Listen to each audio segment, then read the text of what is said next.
लोकप्रिय मुख्यमंत्री श्रीमान हेमंत विश्व शर्मा जी,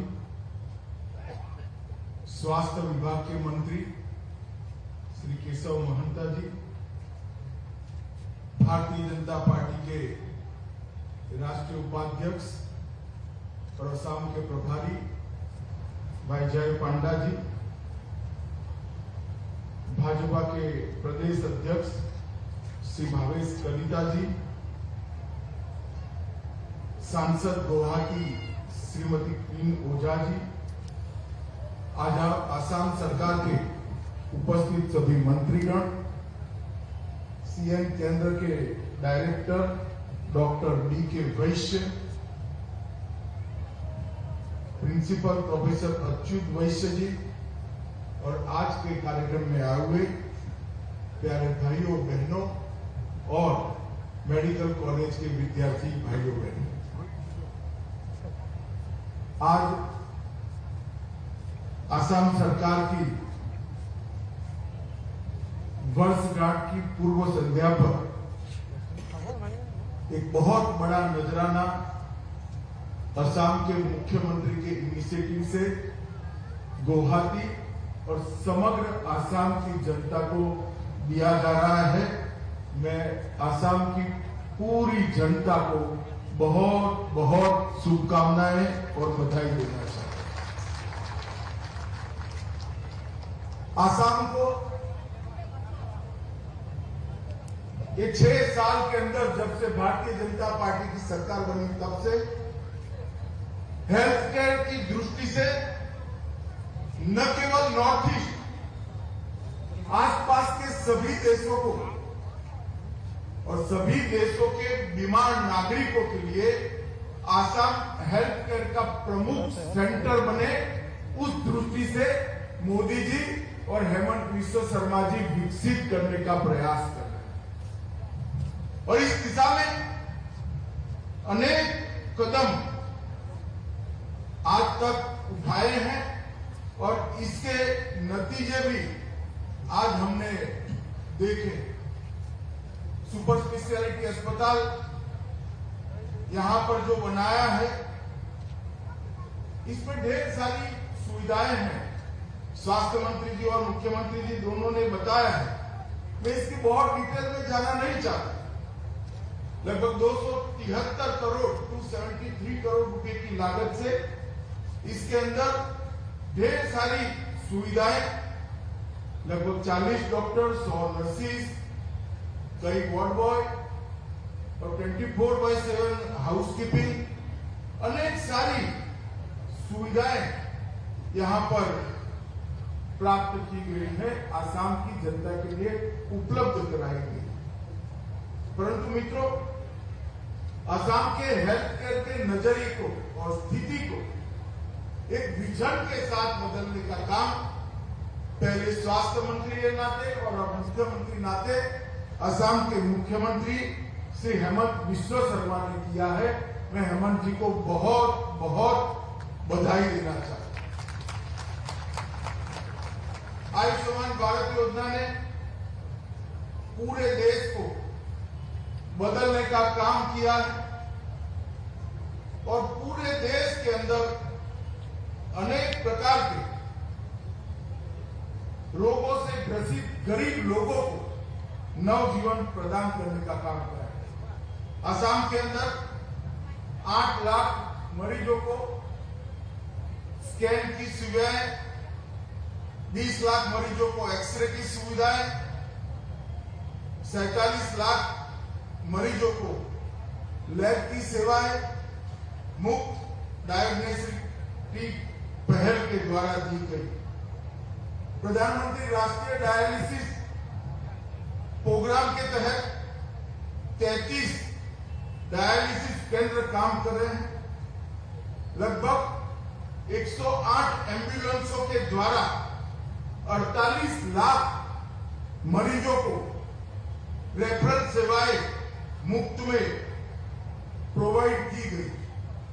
राज्य सरकार ने भी वित्तीय सहायता और इलाज का जो योजनाएं बनाई हैं, इसमें जन्मजात हृदय रोग लेकर जन्मे बच्चे जिनको बचाना बहुत कठिन होता है, मुझे आनंद है कि लगभग 8800 बच्चे का मुफ्त में ऑपरेशन कर उनको आज स्वस्थ बनाने का काम किया। मिशन स्माइल के तहत देश भर में मैं जाता हूं, बहुत कम लोगों ने इस प्रकार के इनिशिएटिव लिए। मिशन स्माइल के तहत 20,000 से ज्यादा बच्चों का कटे होठों का इलाज करने का काम आसाम सरकार की सहायता से हुआ है और वो बच्चे आज समाज में सम्मान के साथ अपना जीवन जी रहे हैं। स्नेह स्पर्श योजना के तहत गंभीर बीमारियों से पीड़ित लगभग 900 बच्चों को अनेक प्रकार की असाध्य बीमारियों को आज उससे मुक्त कराकर अपने परिवार के साथ भेजने का काम किया है और 27 लाख परिवारों, आप कल्पना करिए 27 लाख फैमिली पीएम जय के तहत आज उनको 5 लाख तक की सारी सुविधाएं फ्री ऑफ कॉस्ट आसाम सरकार और भारत सरकार को। और इसके तहत आसाम के 331 अस्पतालों को जोड़ने का काम किया है और आपके द्वार आयुष्मान अभियान के द्वारा एक प्रकार से सभी को इसका फायदा मिले, ये सुनिश्चित किया है। मित्रों, मैं भारत के गृह मंत्री के नाते जब कोविड था तब देश भर की कोविड के लिए जिस प्रकार की व्यवस्थाएं बनी, जब तक वैक्सीन नहीं बनी थी तब तक इलाज की व्यवस्था है, कोविड ज्यादा न फैले इसकी व्यवस्था है, टेस्टिंग की रातों रात व्यवस्थाएं उपलब्ध कराना और वैक्सीन आने के बाद 100% वैक्सीनेशन करना।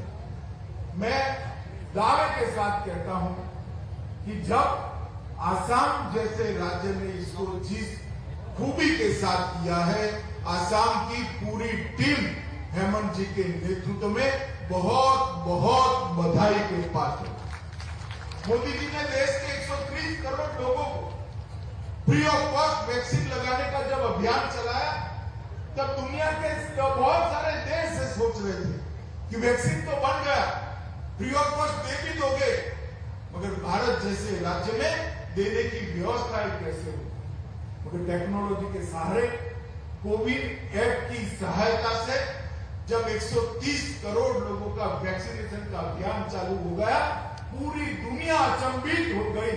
आज हमारे कोविन ऐप को 100 से ज्यादा देशों ने मांगा है, स्वीकारा है और ये भी कहा है कि भारत जितना सटीक वैक्सीनेशन प्रोग्राम हम लोग नहीं कर पाए। मित्रों, यहाँ पर मेडिकल कॉलेजों की संख्या हो या सुविधाएं, वो बहुत अच्छे तरीके से इसके इंफ्रास्ट्रक्चर का काम आसाम ने किया है। कैंसर के लिए पूरे आसाम के जोन बनाकर 10 अस्पतालों को बनाकर कैंसर के लिए पूरे नॉर्थ ईस्ट में से किसी को दिल्ली या कलकत्ता जाना न पड़े, इस प्रकार की एक उत्कृष्ट व्यवस्था आसाम के अंदर की जा रही है, वो दिखाई पड़ता है। अभी अभी प्रधानमंत्री जी ने 28 अप्रैल को 7 कैंसर केयर अस्पतालों को राष्ट्र को समर्पित करने का काम किया। 4 का भूमि पूजन किया, 3 तैयार हो गए थे, उसको उद्घाटन करने का काम किया है। और लगभग इस परियोजना में जो लागत आई है, वो लागत में भारत सरकार, प्राइवेट कंपनियां और आसाम सरकार तीनों ने मिलकर काम किया है। मित्रों, आज यहाँ पर बहुत सारे मेडिकल के, पोस्ट ग्रेजुएशन के और ग्रेजुएशन के विद्यार्थी बैठे हैं, नर्सिंग कॉलेज के भी विद्यार्थी। मैं इन सबको कहना चाहता हूं कि 8 साल के अंदर मोदी जी ने 130 करोड़ के देश के स्वास्थ्य के लिए चरणबद्ध तरीके से एक अभियान चलाया। सबसे पहला स्वच्छ भारत अभियान चलाया, जिसके तहत पूरे देश में लगभग आज एक भी घर ऐसा नहीं है जिस घर में टॉयलेट न हो और स्वच्छता के कारण बीमारी को फैलने से रोकने का काम, गांव और शहरों को स्वच्छ कर बीमारी को रोकने का काम। इसके बाद फिट इंडिया मिशन के द्वारा देश के युवाओं को फिट होने के लिए प्रेरित कर एक स्वस्थ जीवन की आदत डालने का काम किया। योग का महत्व बनाकर अनेक रोग आने से पहले योग के माध्यम से रोक पाए, इस प्रकार की व्यवस्था भी भारतीय जनता पार्टी की नरेंद्र मोदी सरकार ने। पोषण अभियान के तहत कोई भी बच्चा पोषण विहीन न हो और पोषण विहीन बच्चों को आइडेंटिफाई कर एनजीओ, कुछ कॉर्पोरेट घराने, कुछ कोऑपरेटिव संस्थाएं, राज्य सरकारें और केंद्र सरकारें इनको एडॉप्ट करें और उनके पोषण की चिंता हो, जिससे इनकी इम्यूनिटी इंक्रीज हो और उनके अंदर बचपन से कोई रोग शरीर को रोग का घर न बना पाए, इसके लिए किया।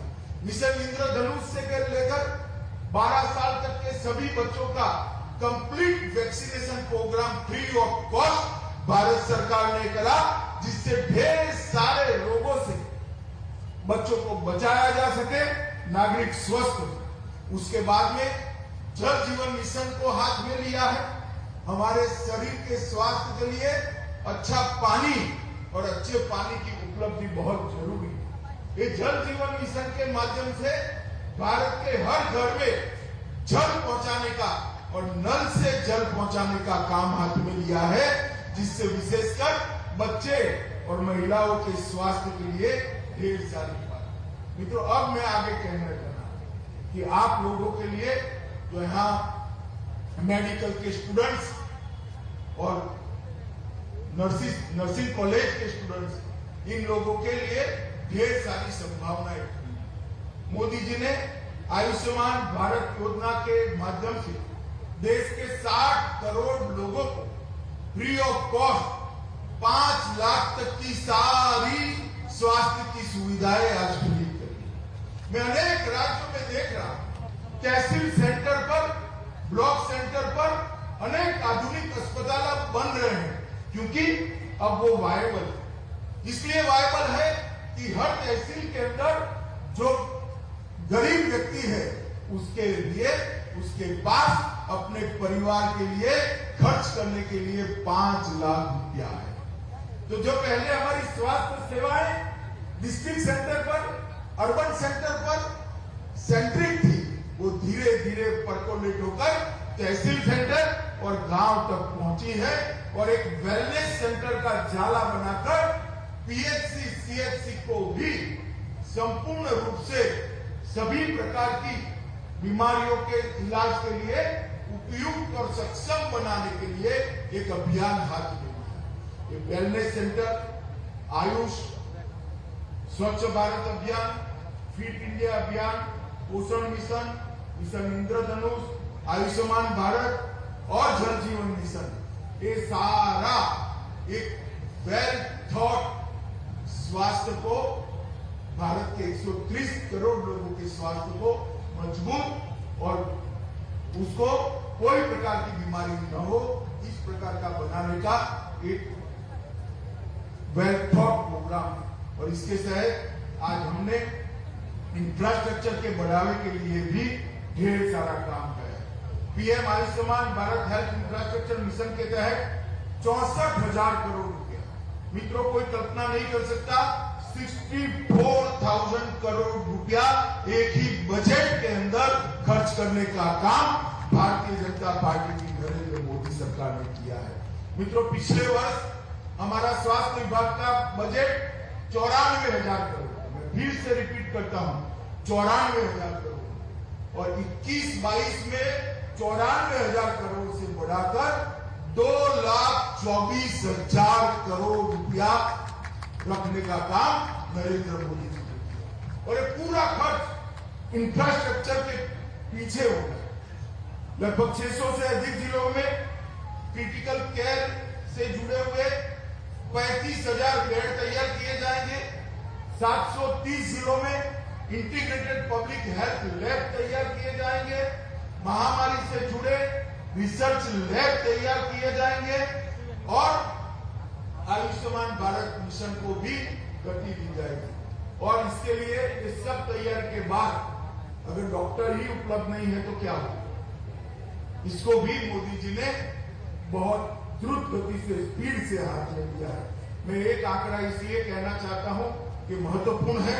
2013-14 में मेडिकल कॉलेजों की संख्या प्राइवेट और सरकारी देश के अंदर 387 थी। 2021-22 में 13-14 से 21-22 तक के 7 साल के अंदर 387 से बढ़कर 596 अप्रोक्सीमेटली 600। एमबीबीएस की सीटों की संख्या 2013-14 में 51,000 थी। 51,000 से बढ़कर 89,000 एमबीबीएस डॉक्टर अब हर साल बाहर निकले। और पीजी की संख्या जो 31,100 थी वो 31,100 को 2 गुना कर 60,200 करने का काम नरेंद्र मोदी सरकार ने। मैं ये इसलिए कर रहा हूं कि ढेर सारा हेल्थ के विषय में काम कर मोदी जी ने हेल्थ की दृष्टि से 130 करोड़ की आबादी को सुरक्षा के सुदर्शन चक्र से सुरक्षित करने का काम किया है। और ये अभियान असम सरकार ने भी आगे बढ़ाया है। प्रधानमंत्री स्वास्थ्य सुरक्षा योजना के तहत 22 नए एम्स बनाए जा रहे हैं। 75 सरकारी मेडिकल कॉलेज नए बनाए जा रहे हैं। 57 गवर्नमेंट मेडिकल कॉलेज में एमबीबीएस की सीटों की बढ़ोतरी, इसका मतलब बेड्स की बढ़ोतरी की है। और 10 नए एम्स 22 में से इनकी ओपीडी और एमबीबीएस का पहला सेमेस्टर चालू कर दिया गया है। मैं इसलिए बताना चाहता हूं मित्रों कि ये कई सारे इसके साथ सुधार मेडिकल कॉलेज की रिक्वायरमेंट हो या एमबीबीएस और पीजी का रेशियो हो, ये सारे सुधारों के कारण आज स्वास्थ्य के क्षेत्र में भारत दुनिया में सबसे तेजी से बढ़ने वाला एक राष्ट्र बना है। और कुछ ही सालों के अंदर हम दुनिया भर में सबसे अच्छी स्वास्थ्य सुविधाओं के साथ लैस देश बनेंगे। सबसे अच्छी स्वास्थ्य सुविधाओं से लैस बनेंगे। मुझे विश्वास है इसी तर्ज पर हेमंत जी ने ढेर सारी बातें बताई है। आसाम भी आगे बढ़ रहा है। न केवल नॉर्थ ईस्ट, आसाम पूर्व के सभी देशों के लिए भी एक हेल्थ का सेंटर बनने जा रहा है। इसका मुझे पूरा विश्वास। मित्रों, 6 साल के अंदर जो आसाम कभी आतंकवाद, बंद, हड़ताल इसके लिए जाता था, वो आसाम आज विकास के रास्ते पर चल पड़ा है। और द्रुत गति से यहाँ न केवल इंफ्रास्ट्रक्चर और क्षेत्र के अंदर हमने इस चुनाव के अंदर वादा किया कि हम आसाम को आतंकवाद मुक्त बनाए। हम आसाम को हड़ताल मुक्त बना दिए। आसाम के अंदर अब गोलियां नहीं चलती है। अब हम आसाम को बाढ़ मुक्त भी बनाएंगे और रोजगार युक्त भी बनाएंगे। अगली हमारी ये 5 साल की सरकार, जिसका 1 साल कल पूरा हो रहा है, हेमंत जी ने प्रायोरिटी तय की है। हर साल बाढ़ सैकड़ों हजारों करोड़ रुपया का जो नुकसान करती है, वो बाढ़ का एक अच्छा प्रबंधन कर आसाम को बाढ़ मुक्त बनाना और आसाम के अंदर रोजगार के लिए नई व्यवस्था करना। इस सारी चीजों को हम इसलिए कर पा रहे हैं कि आसाम की सरकार ने चारों चुनाव, 2 लोकसभा चुनाव और 2 विधानसभा चुनाव में आसाम की जनता ने मन खोलकर भारतीय जनता पार्टी और नरेंद्र मोदी पर भरोसा कर कमल के निशान को आपने ताकत बढ़ाई है, आपका आशीर्वाद दिया है। मैं आपको इतना ही विश्वास दिलाना चाहता हूं कि मोदी जी पूरे नॉर्थ ईस्ट को और विशेष कर असम राज्य को संपूर्ण विकसित राज्य देखना चाहते हैं। पिछड़े हुए असम को आगे बढ़ाना और देश के सबसे विकसित राज्यों के नक्शे पर रखना, ये हमारा लक्ष्य है। आज एक बहुत बड़ा काम हेमंत जी के नेतृत्व में सालों से जो लंबित था, समाप्त हुआ है। मैं हेमंत जी, इनके स्वास्थ्य मंत्री महंत जी और उनकी पूरी टीम को बहुत बहुत बधाई देता हूं और आसाम की जनता को बहुत बहुत शुभकामनाएं देता हूं। वंदे मातरम।